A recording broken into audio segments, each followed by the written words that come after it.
Yeah, I think we're live. Oh, there you go. This new system is just throwing us all off because it pops on when you don't expect it.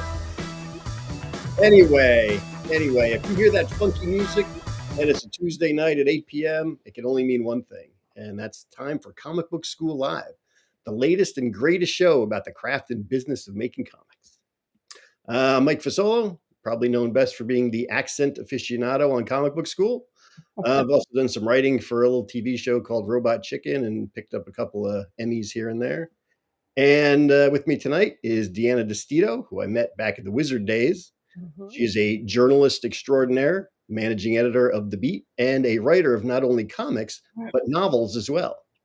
And of the two of us on the show tonight, she's probably the only one who actually knows what she's doing. So here we are. How you doing tonight, Deanna? I'm all right. How are you? Doing good. Yes. It's a very chilly Tuesday night in New York. Same in Jersey. Too much Yes. snow. Did you get blasted with the snow? Oh my God, we had over a foot of snow, and it was terrible. Very Yes. cold. It's like 17 degrees out today, so that didn't help. No, no, when it was snowing, I was out there shoveling it. I think it was 8. Oh, That was just way too cold. that's inappropriate. Yeah. It's not okay. Yes. However, -1. Yes, someone is noticeably missing. Yes.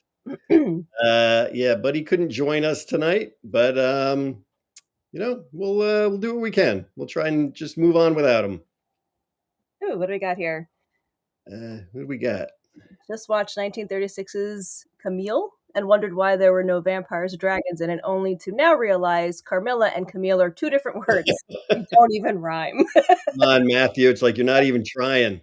Well, yeah. So we are doing Crime Month still. We're still in Crime Month, and tonight's guest is a writer, Amy Chu, and Amy's got a lot of crime stuff for us. Probably most recently, we were talking about Carmilla. We've talked about Carmilla a few times on the show, and I love this book so much. But Amy has a bunch of other stuff too, Poison Ivy, and a couple other things we're going to talk about tonight. Welcome. There she is. Welcome, Amy.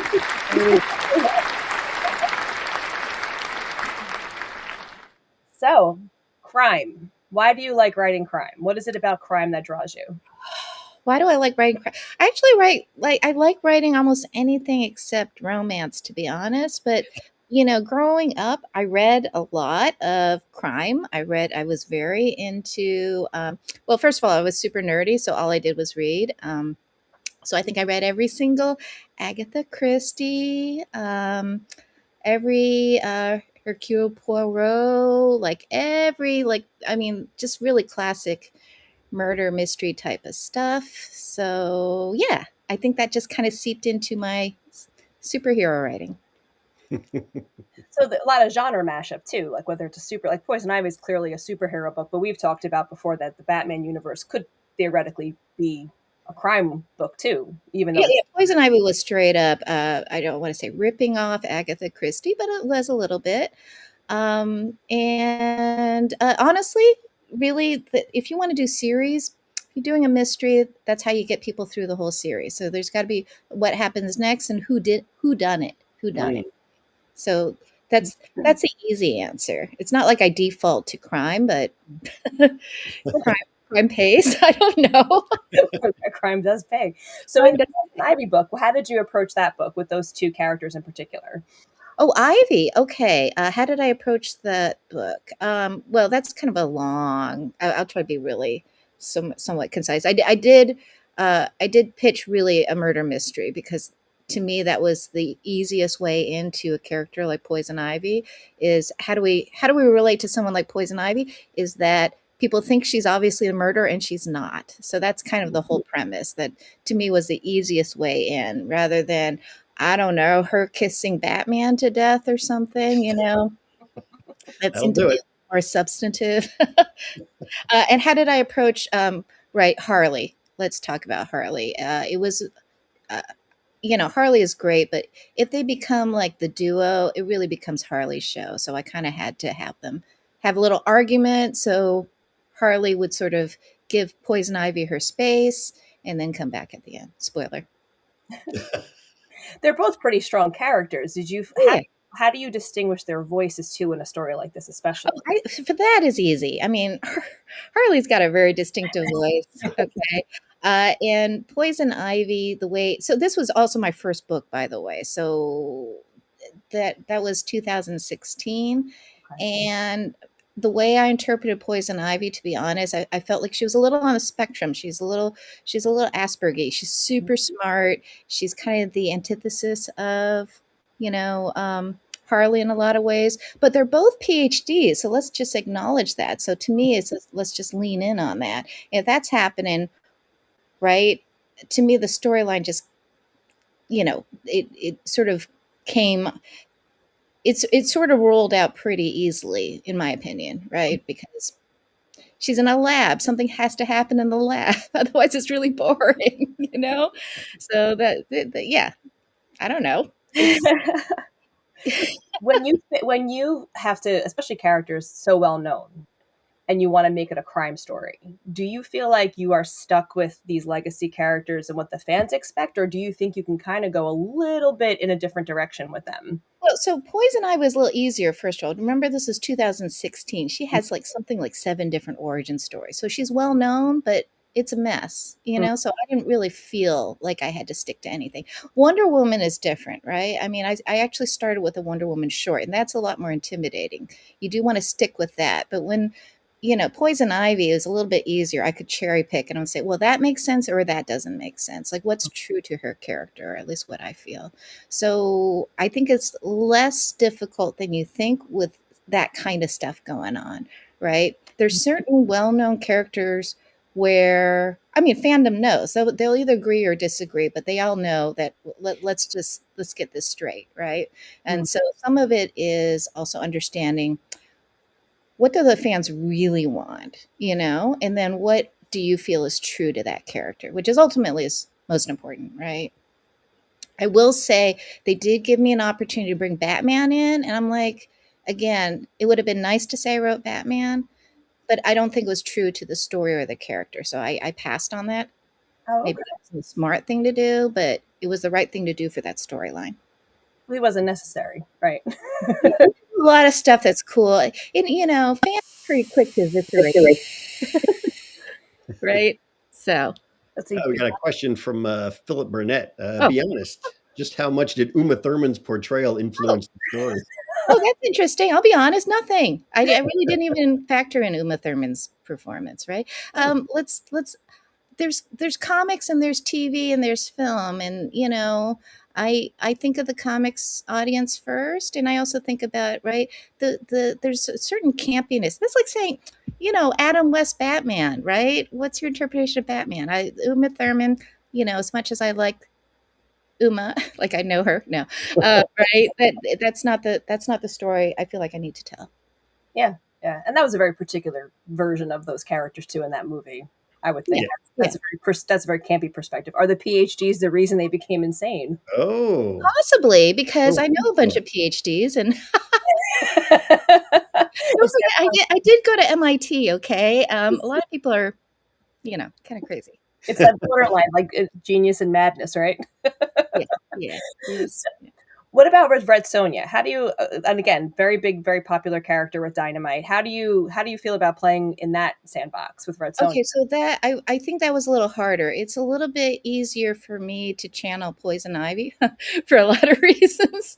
Uh, Red Sonja is a different character. Like I don't go around, with a sword and a chainmail bikini.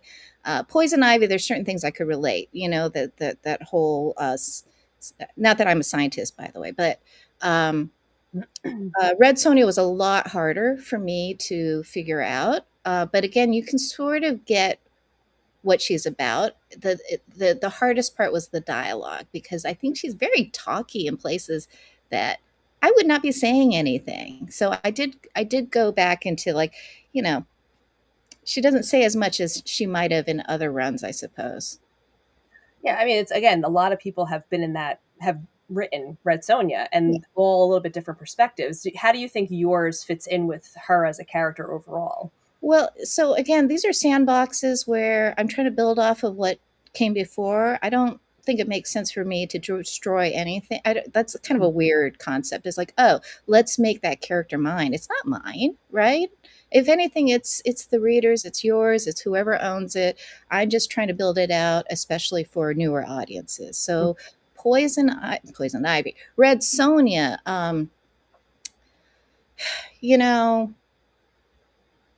I got to know her better as you go along, but I think my take on her was just a little bit more.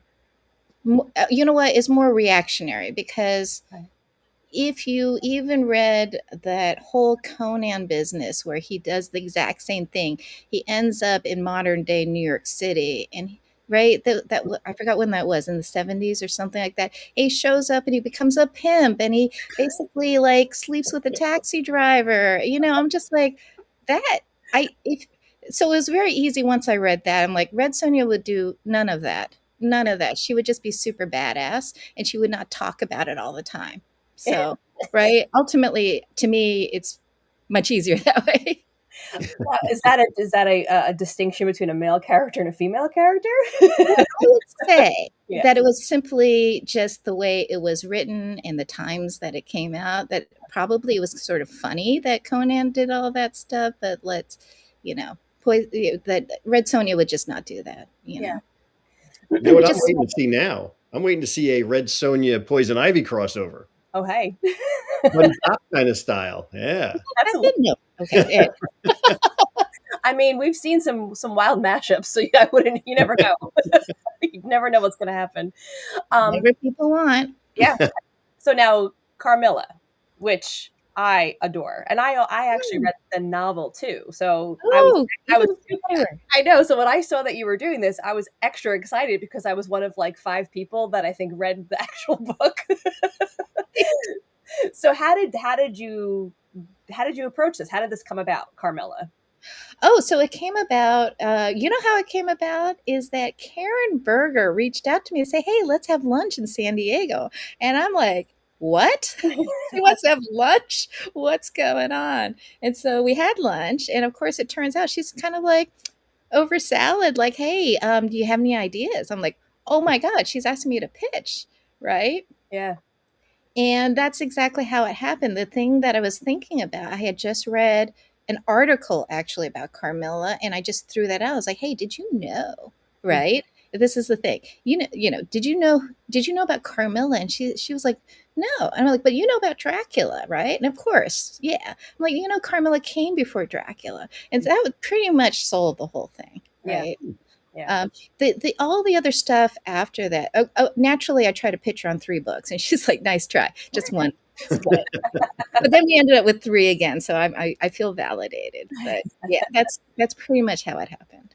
So you had read that book. You already knew about the character of Carmilla, obviously. Yeah. It's so once this is the thing. You have a deep dive. You're kind of like, oh, cool. And as much as it seems like intimidating sometimes, it was actually pretty right. It was a pretty good read, and it's public domain, so it's really easy to read. Yeah. My issues were really okay. It starts off great, but given the times, and how it ended, I'm like, wow, I think Carmilla got shafted here, right? Yeah. And so thus the genesis of, well, if it didn't end the way it did in the original, what would happen? Right. It was, and it's a relatively short novel, and it has a nice slow burn build up, and then the ending it does feel kind of rushed. It feels a little bit fast, and then it's over. Yeah, I totally agree with that, and I think you're right. Carmilla predates Dracula, but nobody knows about her as this vampire tale. Mike, did you know about this? I didn't know about the original. No.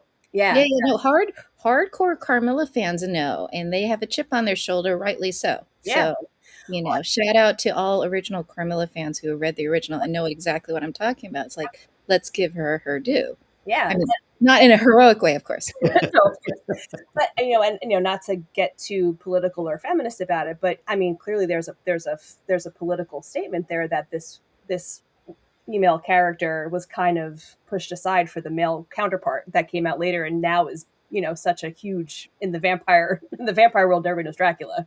Well, yeah, I mean, objectively, Dracula is gender switched Carmilla. Yeah, I mean, right? Yeah. Bram Stoker literally worked for Sheridan Le Fanu. Draw any conclusions you want from that, but right? Yeah, no, totally. And that's clearly that's where it was pinched, and now that's what everybody considers to be like the grandfather of the vampires. So now your story though takes the elements of that book, but it pushes it. Well, it starts off in the 90s, 90s New York City, and then then it goes from there. So how did you decide to craft it, this version of it? What was your how did you, because you also put some elements of clearly your cultural background, your experiences. How did it all kind of come together? Okay, so hopefully I'm not being revisionist. I'm trying to be truthful about this. That first of all, the reason it was set in 90s is really quite simply, I think when I originally pitched it to Karen, I said present day, but then I quickly realized, man, it's really hard to write vampires when every freaking person has a cell phone and Yeah, can like record as one does things that are happening all the time. yeah. So it made it a lot easier and to me made a lot more sense to set in the 90s when New York also was a little grittier, you Mhm. know, that there's and HIV, that some people had cell phones, but most people did not. It just made the storytelling a lot easier. And Mhm. it's also a time that I understood too, because I was in New York in the 90s. So I could sort of feel that. And at that time, I was working in Chinatown. So I could really just kind of, you know, do that. And Mhm. it just felt right for that story. So the setting clearly played a part in how the story developed. Hmm. Like you said, that modern day it necessarily wouldn't have worked, but New York in that time period was a little bit more dangerous. It was a little dirtier. You didn't have your cell phone. So how did you craft your main character from that? Because Carmela's in the story, but she's not your protagonist, clearly. Yeah. So Athena is kind of a composite of people I knew because Carmilla had already existed, but I needed a protagonist who um, okay, so I would say part of this was for me as a writer because by the time that I was writing Carmilla, I'd already done a fair amount of Marvel, DC, Dynamite, a lot of superhero stuff, and I thought, okay, here's my opportunity to go dark. Right. Usually, if I go that dark, someone at Marvel says, "No, no, no, you got to reset and come back up," and I'm like, "No, I this is an opportunity to go dark." And if I'm going to do dark, I really got to start with somebody who you kind of can relate to, like, who's idealistic, and you're like, no, no, no, don't go there. And so that's kind of how she came about, is somebody who has good intentions, but you know It gets her in trouble. yeah, Too bad to yeah, see gets in much. trouble and maybe hurt some people that she loves, but right, that not my typical character that I would write, right? Because normally you're supposed to sort of like, it's not hero's journey per se. It is over the trilogy, but in the first book, I felt like there was, this is my opportunity to stretch as a writer. Mhm. So did you feel like this really did challenge you a little bit as far as Yeah, because I wasn't sure I could do it, and it's funny. A lot like now, everyone's like, "Oh, I'm getting a lot of horror vampire work." And I'm like, I never thought I was a horror vampire writer, and this is all I'm getting right now. So I guess that worked, yeah, right? I mean, I got the Bram Stoker award. I'm like, what? What's you going never saw that coming, right?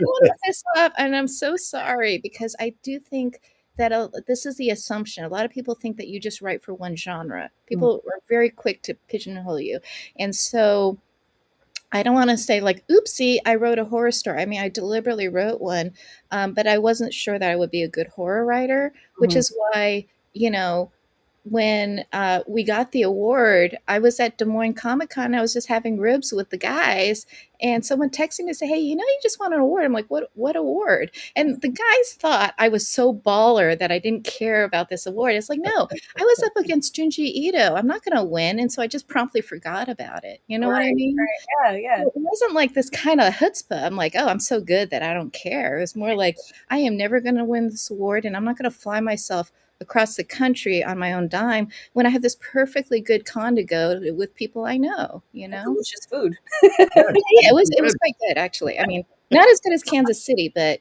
Yeah. you know. So now this it ended up being a trilogy. Was it always planned as a trilogy, or did that Well, I kind did try to of pitch that Mm. to Karen, Mhm. but since it didn't start off that way, it did change, right? That the arcs changed, like the one and the two, and then this, people liked it enough that I'm like, okay, let's do the third and just wrap it up nicely. So the third one, which just came out, Carmilla Eternal, Mhm. is not the same as what I would have pitched in this first incarnation, because it literally is about Athena's daughter. Mhm. So it's set in present day. Because this was like, okay, I now feel confident enough. I can do vampire story contemporary because now I understand how to handle the cell phone thing. Big deal. The technology does change. Technology changes everything. So if it doesn't make sense, somebody's going to call you out on it. Okay. And how that even happened was partly I kind of knew how to do it, but also um, I had done a show in the UK, and we had gotten a really nice tour. Uh, Kelly Lark, Michael Lark, and myself had gotten kind of a private tour of Oxford. And I'm like, and they showed us stuff. I'm like, oh my God, this is where the third book is going to happen, because this is just way too cool with the underground tunnels and the old tomes, and exactly the whole idea of the original Carmilla was published at Oxford. And I'm like, oh, that's so Ooh. meta. I Perfect. can make this happen. Right? That's perfect. So now, besides Carmela as your source material, the book, because it is set in the 90s and then the third one is in the present day, and there is crime associated there is a mystery, especially in that first one. It's a little bit more street level mystery. There are people going missing. Athena is trying to figure out what's going on, and that changes obviously in the second and the third book. Did you have to do any other to make it very authentic to that period and to the crime specifically of the 90s? And how much research did you have to put in, or did you just kind of go by your own knowledge to make it feel like it really was from that time period and what could happen on the streets? Well, I always do a lot of research. Some of it is stuff I know already Mhm. because, right, I am old enough to know all these things. And actually, the most research I had to do was the Oxford bit, right? Because I'm not from the UK, and I wanted to make sure everything's. But in general, I do a lot of research. Even poison ivy, I did substantial research into genetic engineering and CRISPR and all that good stuff. Same thing with Carmela, because as we all know, right, research is great procrastination, but at the same time, there will always be someone who calls you out if you get it wrong. So That is true. And there's going to be always somebody's going to say something about it. So now working with Sue on yeah, the So let's kind of talk about how you worked together to create this, because it's not, obviously the story is there, but the art is also a huge part of this, and it sets the tone and the mood, especially for the darker parts of this story. How did you guys work together on this? yeah. So it was interesting. Like Sue is just really great with, if you can see right there, right, the colors and the mood, and she has a very instinctual way of approaching some of that. So it's not like I had to say anything. Mhm. The only things I had to say is that Sue is slightly younger, so there were certain moments where I think she didn't quite understand, like what a microfiche was. Richard Reese, like literally, I noticed sometimes people are like, "Well, why didn't she just go on the internet?" It's like it wasn't there in the '90s, right? And so for Athena to do research, she would have had to go to the library, pull out the microfiche to see the actual old newspapers and that kind of thing. And I think that would predate Sue's understanding. So there was a little bit of work there that I didn't really think so much about. But right, that those are minor, minor, minor hiccups, right? Yeah, totally. And you can see actually the 3 pages that we're looking at here, they are 3 different tones. Yeah. Um, so how do you, when you're doing a crime story or a horror story or any of these genre mashups, how important are those colors for Well, you? so those are important, but that's not for me. That is literally Sue's decision, right? If she's coloring it, or if there was a separate colorist. Mhm. So those are things that I think some writers don't understand. Sometimes let people, if they're experienced, do their own thing, Mhm. right? I don't need to say, oh, and I want this palette and this palette, right? I would do that if it is a much newer artist, for example. But in this case, she knows what to do. So I'm just going to let her do it. And if it's not right, then we can have that discussion. But for the most part, right, Yeah. you see what she's doing there. If I had, as a writer, micromanage every aspect of it, it's just not going to be as good. And I think that is something that writers need to learn, that we, unless perhaps we are an artist and writer and that we want things a certain way, but you need to understand how to play to the strengths of the artist and what they like to do and what they're good at. And there's also a trust between you when Yeah, you're there has to be a if you don't trust, man, you know, there's a few writers I know who spent 5 years of their life learning how to draw. You should be that person, because if you don't trust who you're working with, you're not going to have the results that you want. right, right. How did you feel about doing the mashup of these of the horror with that mystery and with that? Do you feel like you would want to do more of these kind of genre mashups before, or do you need a little bit of a break after these No, three I mean, I like doing anything. I don't necessarily think of it as genre. I think more of it as a puzzle. You throw the puzzle at me, I'll figure out, how to you do it? know, how to do it, right? Whether or not it's this or that, sci-fi, horror, romance, I don't know. I'm more interested in what's the theme, what's the premise, rather than what the genre is. Sure, sure. So now in the third book, it does change. Actually, even the second book. The second book is very has a lot of mythology in it. It goes more into that mythology. How much of that was just your knowledge, something that you grew up with, or was this just all research? Because I'm huge into mythology, but this is an area that I don't know. A lot of the cultures that are represented, I don't know much about. Oh, well, listen, I mean, I'm second generation Chinese American, which means I was born here in Boston, and Mm. the mythology I learned is all Greek and Roman mythology. I Yep. learned nothing of Chinese mythology. Oh, So all of this stuff, honestly, I had to ask my mom. I'm like, Mom, why didn't I know any of this stuff? And she's like, what are you talking about, right? So we can say colonialism, but also, to be frank, right? Because I was like, what's the deal with the hopping vampires? I mean, don't forget, I didn't grow up in Chinatown. I grew up in Iowa. Okay. My mom was like, the hopping vampires. She's like, that's so stupid, right? She's, but I have really good friends who grew up in Chinatown. They're like, it's freaking scary, man. The Hong Kong mythology that I did not grow up with, I had to learn. yeah. So, you know, uh, I don't want to misrepresent in that, yeah, I am Chinese American. There's certain things I know, but I grew up with SpaghettiOs and chopsticks, not like, that kind of stuff. So, and my mom, similarly, she Mm. said a lot of the lore that presumably she would have grown up with is just not there for a lot of reasons. Cultural revolution, it's like the sort of British colony aspect of Mhm.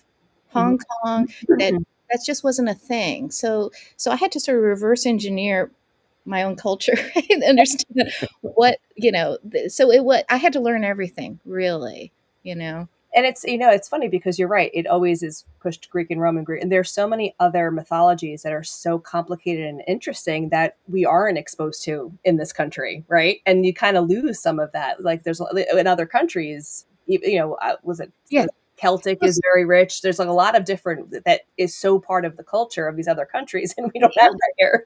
So right there, so selfishly, this was about me exploring my own heritage, right? Because a lot of this, so I'm trying to say that no, it is, but it's not. It is actually a little bit of my own background, because while I'm doing the research, I'm finding out, oh man, everyone in your family background lies about, there's always hidden family stuff, Always. all this stuff.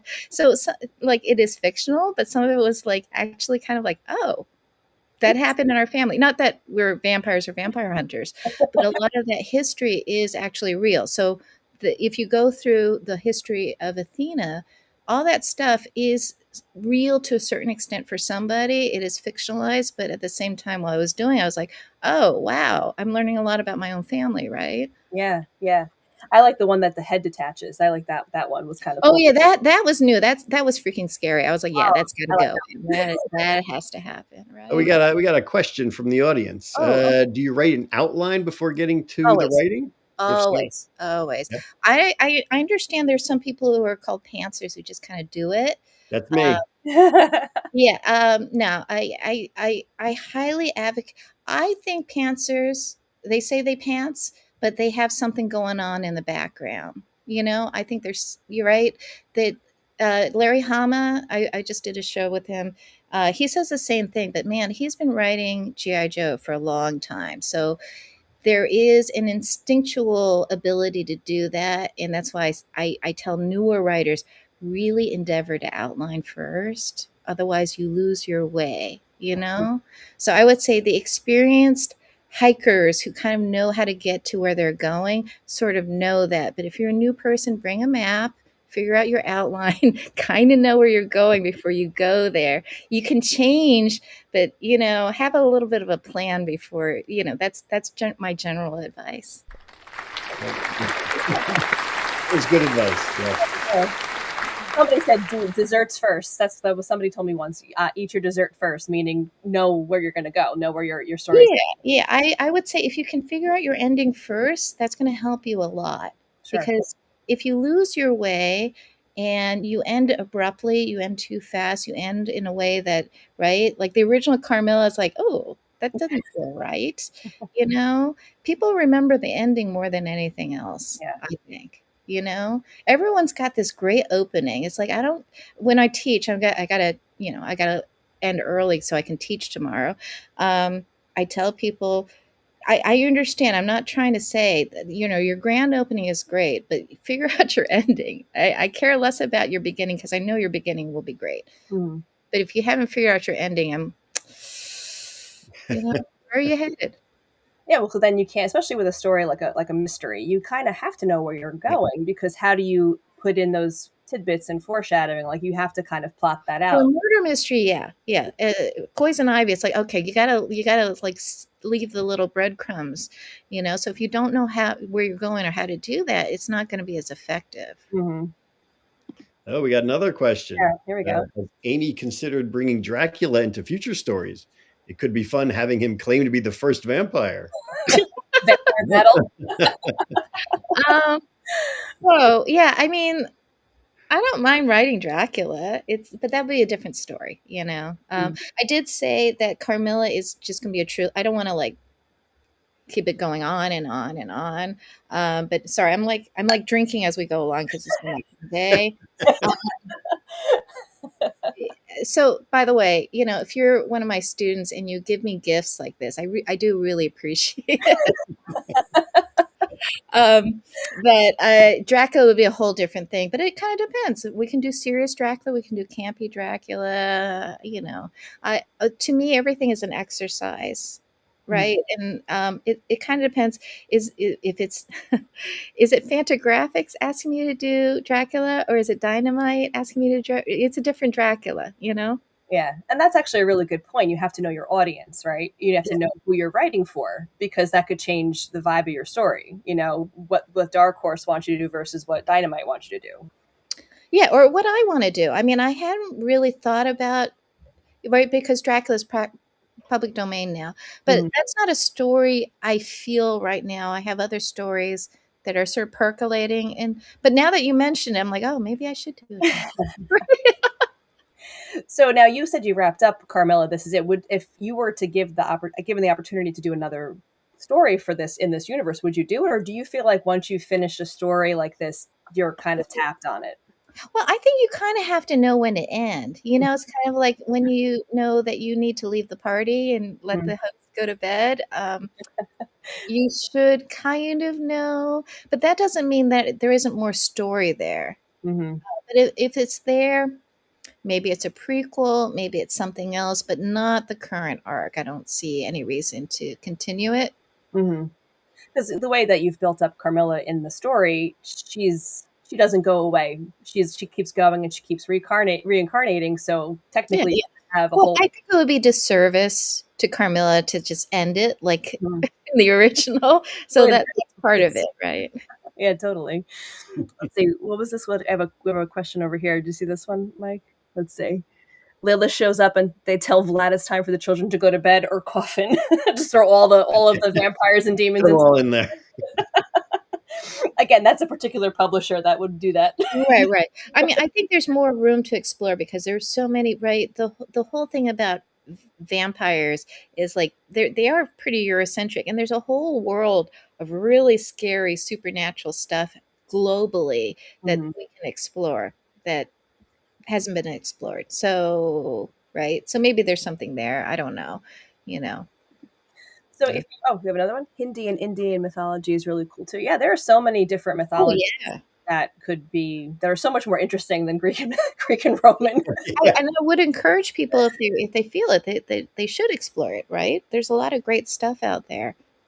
So now, if somebody wanted to do a similar story, like a horror mystery, or even just a horror story, some mythology, if you were to give them a top tip on how to approach something big like this, a three-parter, what would your tip be as far as starting a story like the way you did Carmilla? Well, so if they're new, I would say do a horror short first. That Okay. would be my number one advice. If you're new, do a horror short because horror is actually uniquely good for the 8 pager. Okay, Hmm. 5 pages is hard. Eight, let's say 8 pager. Do an 8 pager because that not only shows you your chops as a writer, but horror is great for that. And you will, if you do it well, you will get published. You do a good horror short, horror anthologies, horror shorts, you will get someone's attention. So don't think, oh, how am I going to do a horror trilogy if you actually haven't done that? Hmm. I see that all the time because I like stupidly before comics I used to run, even though I'm not an athlete, because you get in your head that you want to do something like, oh, let's run a 10K or even a marathon. It's like, you know what? Do the 5K first, Oh, slow. right? Yeah. Do a horror short first before you're like, I want to write a trilogy that shows my breadth and depth and everything. Do the horror short. If you do a horror short well, do a one shot and then maybe do the trade paperback and a trilogy later. I don't know. Yeah, no, that's actually a really good tip. Sometimes you do. You kind of have these grand ideas, and maybe that paring it down is a good first step for sure. Let's see. What do we got here? I've sold a couple of horror shorts. Yeah, I think that's how I started doing it too. I did horror shorts. I think the short stories are really good. Sometimes it's hard for people to do shorts though because they have so No, much but to say. look, Edgar Allan Poe. Read a lot of Edgar Allan Poe. All right, just like you don't. If you if I find it hard to believe that you will for the first time you'll do a whole trilogy if you can't do a horror short well. Mhm. You know. Yeah, no, totally, totally. Mike, any other questions? We got what's our next slide? We got buddy. I don't even know. I I don't know can't. what we're looking at here. Yeah, I can't read that. Or A page turn. oh Do you yes, think that a page turn? Well, I like how the book is actually in your book. Like that Athena does go and get the original Carmilla, and she does pull it out. That's interesting. An interesting tie in there. Yeah, yeah. That was a lot of research because oh my god, right? Somebody's gonna be like, oh, that's not the original book. But no, it's just. I guess I think what we're trying to show here is that in a story such as this, when you're building that tension, having that page turn, right? It, Yeah, horror. Right. Those of you who are doing vertical scrolling comics, right, or whatever, uh, you if you're doing print, take advantage of the page turn because that's your opportunity, right? That's the reveal. So definitely take advantage of that. If you are writing, however, for a vertical scrolling, it is the swipe, the swipe, the swipe. So just be aware and understand which medium you're writing for. do you change how you lay out your panels when you do need that? Like, do you feel like it affects how you approach your story because Oh you yeah, need that I, page? I always plot it out well in advance. If I know it's print, page turn. If it is, as I have done for Marvel Unlimited, swiping, then yeah, I write differently. Yeah. We have to. yeah. You gotta end on that mystery so people want to turn the page. Well, you don't have a jump scare like you would in a film. That is your jump scare. Yeah. Right. And you have to hope that your editor has your back, that you keep the pagination, and that when it goes to trade paperback, it doesn't switch, right? Has that Uh, happened to you? yeah. Has it happened where it's shifted and there goes your jump scare? Yeah, yeah, exactly. That really sucks, Yeah, right? You work so hard for that, and the page turn is no longer there. that stinks. So at the end of the books, you do have some character designed and sketches. So how many iterations of each character did you go through, or did you have a look in mind, or Sue 100% on the visual? For Sue, that I would say everything that Sue came up with. It's not like there were many iterations, maybe one or two, Mhm. depending. you know. Yeah. Because I had in my head, I had a Carmilla from the book, and honestly, the way that Sue has her, I kind of see a similarity in the feel of her from Mhm. the original book to the page. Did Sue read the original book, or did you just give her details? Well, I kind of assume she read it, but I don't know. You know, I'm not like, hey, you know, did you read it? Did you read it? It's more, you know, eh, she does the character sketches like, yeah, that feels right, or you know, I feel like there was. I don't think there was any real disagreement. It was more like, you know, look, this is a character from the '90s. And that's what she looks like.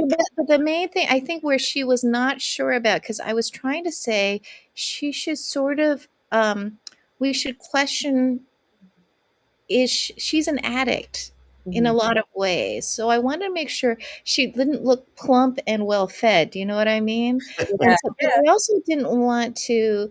I think she was a little bit worried. Are we promoting an unhealthy kind of look? It's like, no, no, she is unhealthy. This is not a glamorous thing, you know. right. She's She supposed to should look be kind of skinny and emaciated because she's leading this really unhealthy lifestyle. Mhm, In mhm. the same way, these are not admirable characters. So I wasn't trying to say, "Oh, look, it's this kind of heroin chic kind of thing." It's like, this is Yeah. this is an unhealthy lifestyle and unhealthy obsession. Do you think that's actually an interesting point? Do you think because looking through it from our lens now versus from the 90s, that does kind of shift. Like we're looking from a 2026, almost a 25 perspective. It's like, oh, that doesn't look healthy. We shouldn't promote that. But you're right. She's supposed to be an addict and it's the 90s. So there is a bit of a different lens for that character than what we Yeah, do now, yeah. present day, for sure.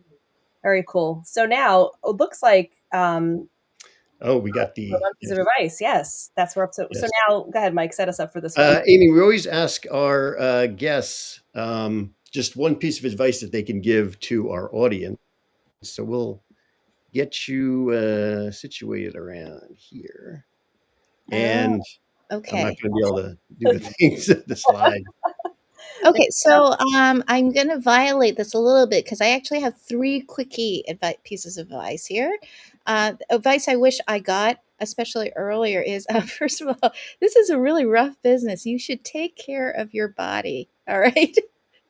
You know, you eat well, sleep, do all the good things, you know, because we only have one, as much as we don't think of that. The other thing, which I'm thinking of very, uh, you know, take care of the friends you make in this business because they won't always be around. And I think we're all getting to that age where we know people, and some of the artists that I work with are no longer around. So it's like, oh my God, right? You just take certain things for granted, right? The third piece of advice I would say for everybody is understand who are the givers and takers in this business. There's some people who give willingly, and there's some people in this business who just take, take, take, take. Okay, and hopefully you're not one of those. But make sure you align yourself with the people who give freely and want to help you with your career. And that's it. Very good advice for sure. The Very galaxy good. givers and takers. That's very good advice. Yeah, three for the price of one. It's true. I thought I did think about it. I did think. Very good advice for sure. All right, so we have still Crime Month is spilling into February.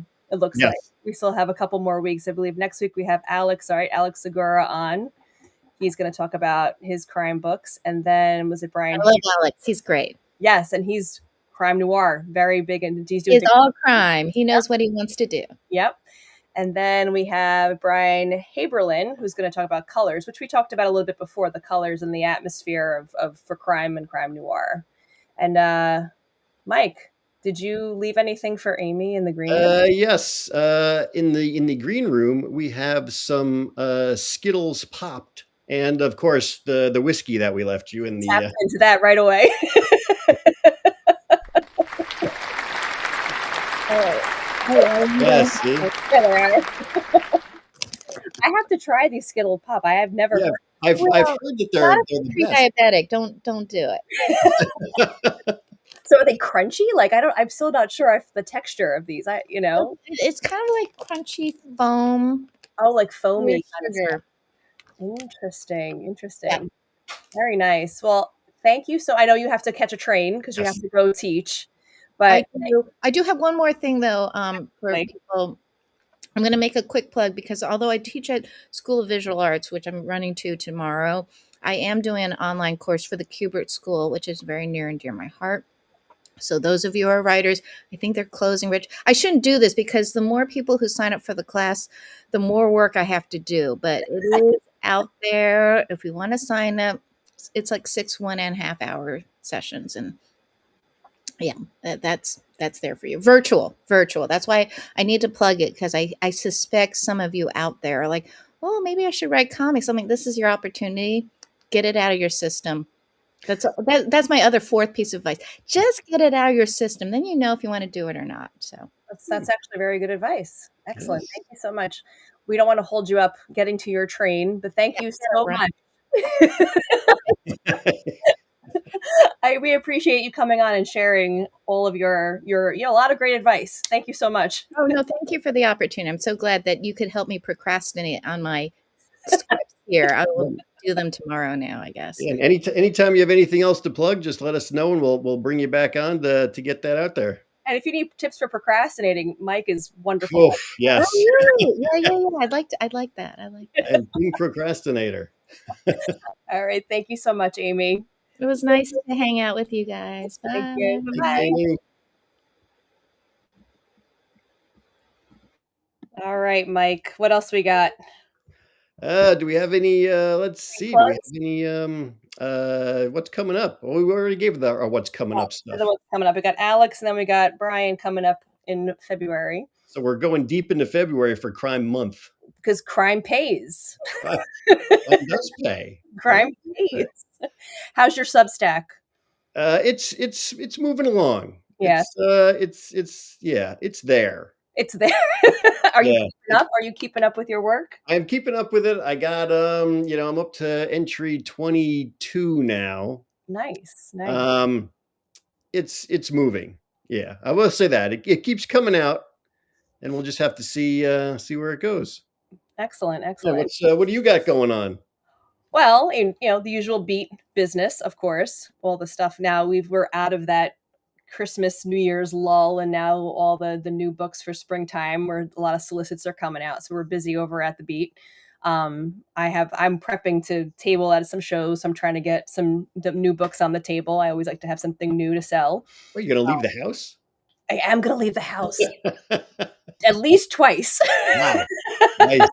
You got to find just a secluded corner of the con. I like my little corner. I'm like the book up in front of you, and that's it. Yeah, so that's exciting. And then obviously we're still working on the new show that's going to be hopefully premiering soon. We're still not telling all the details yet. We got some stuff moving along for that. That's going to be good. Yes, we've been recording. I have some awesome guests with some fantastic advice. And hopefully we'll have more details on that soon. Redheaded Ed is working on my stuff. It's gorgeous. Dangerous. And dangerous. And that's all I got. And I've been snowed in for 3 days, so hey. Yeah, it has been crazy. Oh, there's Redheaded Ed saying she's working right now. Good. So Buddy doesn't yell at you. I'm going stir crazy with this winter storm. Me and my children. Yeah, well, I did hear. I don't want to jinx you or anything, but I hear that there's another one coming. I know. Always on the weekends. I did get 2 snow days off of school, so I'm okay with that. Well, that's not too bad. Oh, let's see. We have a shout out here. What's this one? A shout out to Andrew Substack. Counterfeit Crown is a fun read. Yes, Andrew Campbell. He's been keeping up with his Substack too. Excellent. He's got a crazy story going on. I have to start reading some of this. Anybody else want to plug while we got time? Yeah. So I think we plugged just about everything there is. We got all the I don't even know all our socials. We're on Patreon and TikTok and Blue Sky and all those other ones. Yeah, go to those things. Oh wait, do we have? I think Buddy might be back with a slide. Live show, everybody. Oh yes, of course. Every Tuesday night we got to come back here for this. Yeah. Oh yeah. Where's our music? We're gonna do a little play out music. Play out, yeah. Here we go. So yeah. So that about ends. Where's that slide? We don't know. We don't know where that slide is. There we go. Is the music playing? Can we hear it? I hear nothing. Here we go. Oh wait, we're back. Hold on. I see Buddy. I don't hear the music. Here we go. There it is. Now we have slides. Yay! Oh yay! Matthew Gilfillan, redheaded Ed, Michael Good. These are our first patrons on Patreon. I love it. Thank you. Yes, excellent. Now we just got to make sure that everybody else joins. So exactly, we have fun things. Yes, it's going to be good stuff. Come to the dark side. I would play out the going out music, but it's not working for me. Should we sing, Mike? I don't know what the problem is. We could do the funky casino. It's a funk casino dance. We could, do you have the glitter? The glitter's fun. We can glitter. We can glitter out today. Oh, the magic twinkle. See, it's not. Oh, there it is. There it is. Oh, there we go. And there's the end. Yes. Right. Everyone, thank you for joining us again for Comic Book School. And join us again next week for a continuation of Prime Month with Alex Scalera. And as always, like, comment, subscribe. And we'll see you next week.